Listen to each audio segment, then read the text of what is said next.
it was great to meet you last week in Nevada. And thank you, Secretary Haaland, for hosting this White House Conservation Summit here. You know, I want to thank you for all your fellow cabinet members and the federal employees across agencies to carry out this historic conservation plan across our nation, because it is a big deal. We're grateful to have incredible partners, including members of the Congress, tribal leaders, conservation advocates, all here today. And folks, it's my first week in office, I issued an executive order establishing the country's first ever national conservation goal. And we called it the America the Beautiful. And it's a nationwide campaign to protect and conserve by 2030 at least 30% of the lands and waters that support and sustain our nation. And last year on Earth Day, I signed an executive order to protect America's forests and to harness the power of nature in the fight against climate change. I'm here today to talk about an incredible progress that we've made. You know, my first year in office, we protected more lands and waters than any American president since John Kennedy. And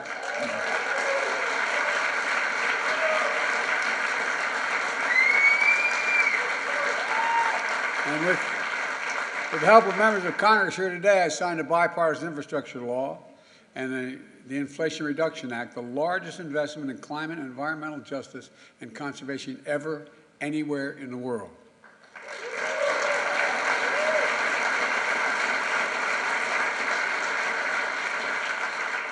For the past 2 years, these investments have helped protect our iconic outdoor spaces, preserve our historic sites, and make our nation more resilient to the devastating impacts of climate change. We also relied on important partners to help us meet these goals. Farmers and ranchers have implemented critical conservation and stewardship practices across 50 million acres in private land and areas the size of the state of South Dakota. In Alaska, we protected the Tongass National Forest and the salmon Bristol Bay.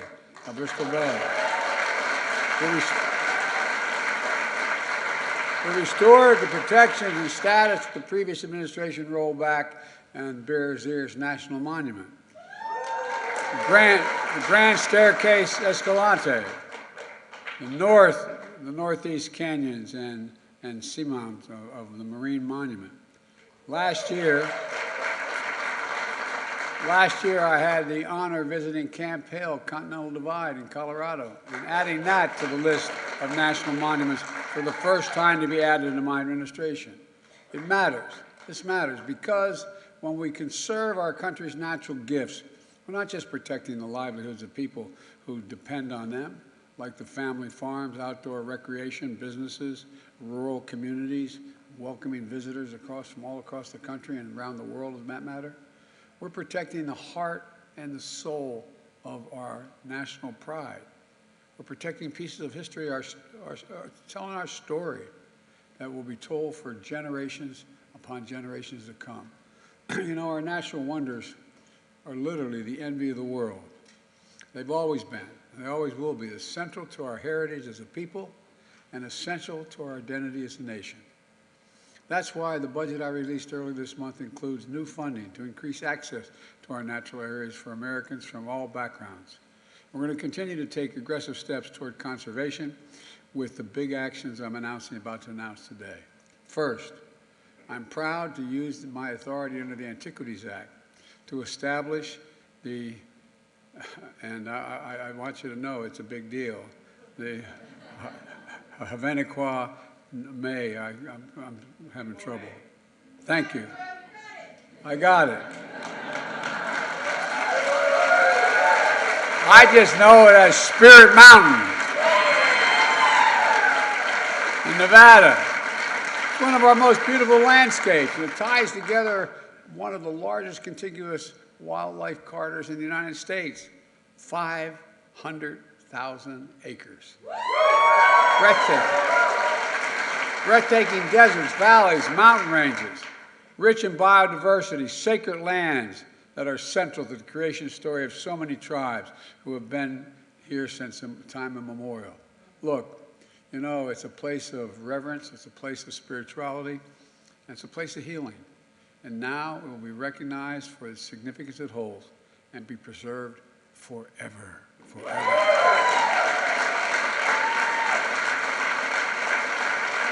I look forward to visiting myself, and I want to thank my friends in Congress who fought so hard for this day to become possible. Senators Jackie Rosen, Catherine Cortez Mastow, Representative Susie Lee, Dina Titus, and a special thanks to you, Mr. Chairman, for your partnership.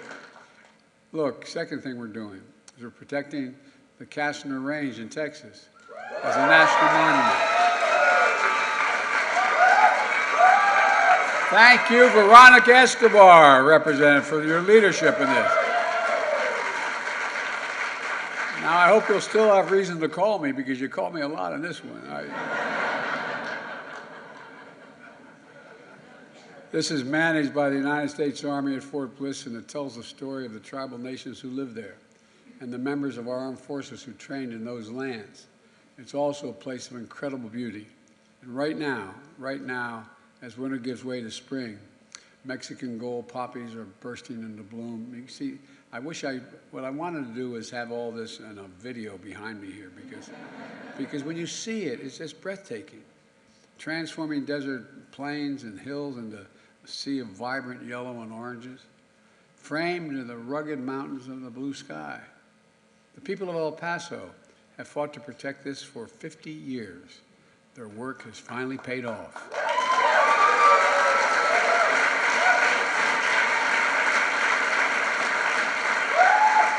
And now we'll clear the area of old munitions, create access to the outdoors for communities and parks, and we're going to green spaces that are harder and harder to find. And importantly, Castner Range will be preserved for future generations. Folks, the third thing we're doing today, I'm issuing a presidential memorandum directing the Secretary of Commerce to immediately consider designating 777,000 square miles of the Pacific Ocean, southwest of Hawaii, as a new national marine sanctuary. You know,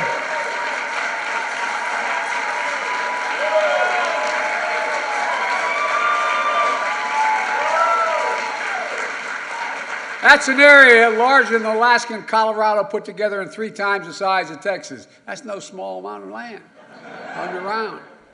It would make it the largest ocean area on the planet with the highest level of protection.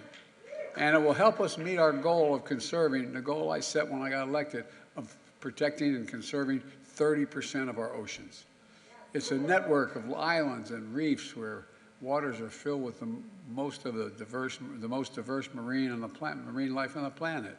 Sharks, rays, marlins, tunas, turtles, whales, ancient coral forests, many that are threatened and endangered right now, but won't be. And I want to thank Senator Brian Chance and Maisie. Maisie, where are you? There you are. There, I want to say Maisie and Representative Ed Case and Jill Kakuna. And many Native Hawaiian Pacific Island leaders, look, who have worked tirelessly to protect our oceans. I want to thank you. I mean, I genuinely mean it. Thank you. It wouldn't have happened without you. And that's not all we're doing today. Earlier, you heard Secretary Haaland announce that she's taking steps to modernize the management of America's public lands, to put conservation on an equal footing with development, to safeguard more places for people to hike, hunt, camp, and fish. And we're going to be moving ahead today with a strategy to conserve the wildlife corridors across agencies and across our entire landscape. Whether it's a National Park Service or the Bureau of Land Management or the Forest Service or private landowners, we need to be coordinated to make sure the habitats we're conserving along migration routes, no matter where or who's in charge of that land. And today, we're releasing the first ever United States Ocean Climate Action Plan to harness the tremendous power of the ocean to help in our fight against the climate crisis. We know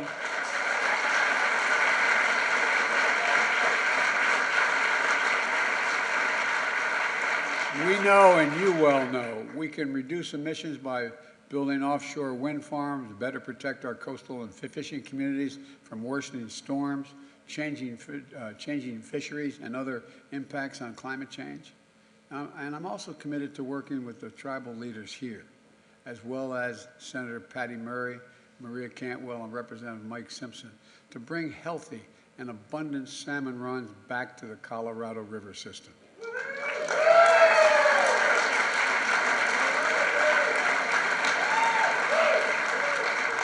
Let me close with this. Our country's natural treasures define our identity as a nation. They're a birthright. They're a birthright. We have to pass down to generation after generation. They unite us. That's why our conservation work is so important. It provides a bridge to our past and to our future, not just for today, but for all ages. Rachel Carson, an environmentalist and author, wrote, quote, "Those who contemplate the beauty of the earth find reserves of strength that will endure as long as life lasts." I'll share with all of you here today the enduring reverence for the power and the promise of the country's extraordinary natural wonders. And they are extraordinary. When I was vice president, I went to most of the national parks, and I brought my family because I wanted them to see them. Going down the Colorado River, the Snake River, just incredible, incredible, incredible places. We've got to keep it going. We've got to keep the faith. We've got to remember who we are.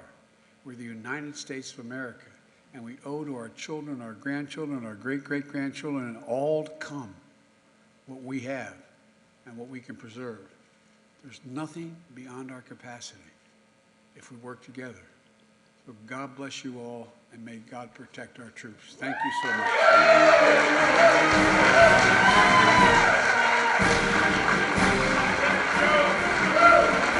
Thank you. It's a good day. Thank you, thank you, thank you. Thank you, thank you.